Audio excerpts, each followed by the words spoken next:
जैसे जैसे आपके फिल्में आपको नहीं मिल रही हैं या जो अलग तरीके की फिल्में कर रहे हो आप, वो फिल्में जाहिर है नहीं चलेंगी भाई, वो दौर ही नहीं था उस तरीके की फिल्मों का। बिल्कुल। और मुझे अभी भी याद है फिल्म फेयर में किसी ने मेरा इंटरव्यू किया था, उसने कहा था कि how do you see yourself from 5 years from now, and I said I see my self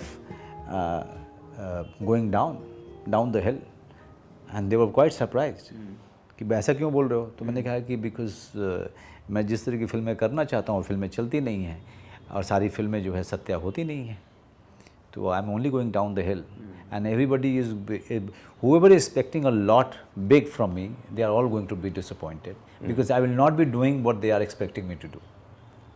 And this is exactly how it has happened. Right. So I was expecting this.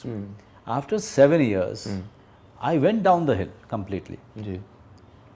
उसमें बहुत सारी चीज़ें भी हैं, उसमें बहुत सारी दोस्तियाँ, बहुत सारे लोगों को जिनको मैंने सोचा था कि ये ग्रुप के लोग हैं, सब साथ में बढ़ेंगे, सब बिखरे भी। मैं दोस्तियाँ टूटी? मेरी तरफ से तो बिल्कुल नहीं टूटी थी। अच्छा जनाब, लेकिन मैंने देखना शुरू किया बदलते व्यवहार को, तो मैंने दूरी बना ली, क्योंकि जिस तरह का व्यक्तित्व मेरा रहा है कि मैं देखता हूँ कि अच्छा ये यहाँ से दूसरी तरफ जा रहा है, तो मैं शुरू में ही मैंने आपको कहा था कि भैया मैं अलग हो जाता हूँ जी। और मेरा अलग होना, अकेले चले जाना ना, मुझे मेरे पर्सनालिटी के हिसाब से है ना, अपना रास्ता खुद बनाना। नहीं मतलब मैं अकेले रहने में तो अच्छा ही लगता है मुझे।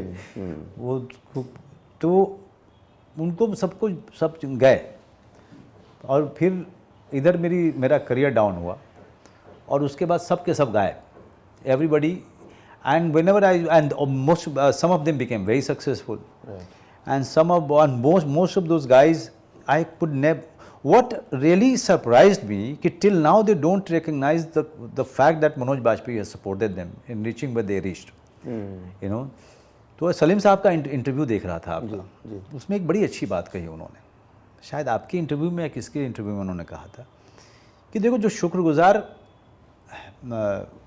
जो आदमी है उससे ज़्यादा तमीज़ वाला आदमी कोई नहीं है, क्योंकि मैं शुक्रगुजारी मांग नहीं रहा हूँ, वो खुद हो रहा है, तो वो बहुत तमीज़ वाला है ना, कहीं ना कहीं आपके एक छोटे से योगदान को रिकग्नाइज़ कर रहा है अपने जीवन में। लेकिन जो शुक्रगुजार नहीं है उससे ज़्यादा जलील इंसान भी कोई नहीं है, क्योंकि वो ये समझ रहा है कि जो भी हुआ उसके साथ अच्छा उसने खुद ने किया, और किसी का योगदान नहीं है। तो मैं सिर्फ देखता था, फिर कहता था ठीक है, that's very good.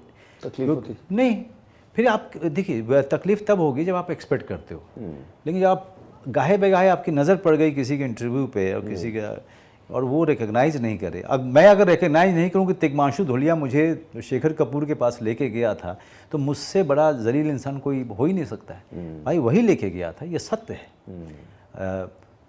Shekhar Kapoor की फिल्म में मैं था, राम गोपाल वर्मा ने मुझे वो रोल नहीं दिया होता तो मैं कहीं नहीं होता, शायद ये पूरा मूवमेंट नहीं होता। तो अगर मैं इसको रिकग्नाइज नहीं करूँ तो मुझसे बड़ा जलील इंसान कोई नहीं हो सकता है, क्योंकि अकेले तो आप कुछ भी नहीं उखाड़ सकते हैं। ये तो मतलब जग जाहिर बात है। नहीं, हम सब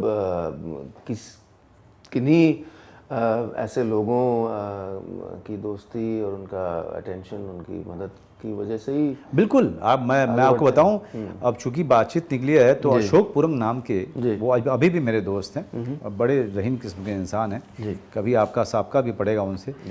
वो साहब आते थे मेरे कमरे में दिल्ली में, और मेरे भाई को ना, तब तक मेरा भाई उसको लेके आ गया था, मैं वो अपना कुछ स्टडी वगैरह कर रहा था, तो आते थे और कहते थे कि ये 600 रुपया है, ये मनोज से मैंने कर्जा लिया था, दे देना।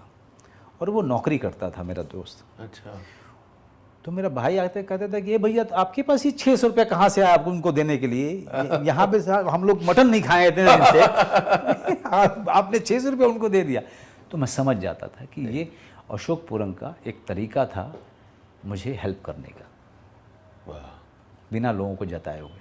तो अगर मैं अशोक पुरम के उस योगदान को स्वीकार नहीं करूं या पहचानूं नहीं, तो मुझसे ज़्यादा जलील आदमी कोई हो ही नहीं सकता। बिल्कुल बिल्कुल। या उन सारे दोस्तों को जो आज तक मेरे साथ हैं, हम लोग आपका परिवार हो गया, हमारे बच्चे हो गए, मिलना जुलना उस तरह से नहीं हो पाता है। फ़ोन पे बातचीत होती है, हम एक दूसरे की खुशी में उतने ही खुश होते हैं, एक दूसरे के दुख में उतने ही दुखी होते हैं। चाहे मैं हूँ, चाहे अशोक पुरम हो, चाहे निखिल वर्मा हो, चाहे विमल वर्मा हो, चाहे राजीव गौड़ हो, ये संजीवा वत्स हो। संजीवा वत्स मेरा दोस्त है, बहुत ही सर बहुत ही प्रतिभावान है ना।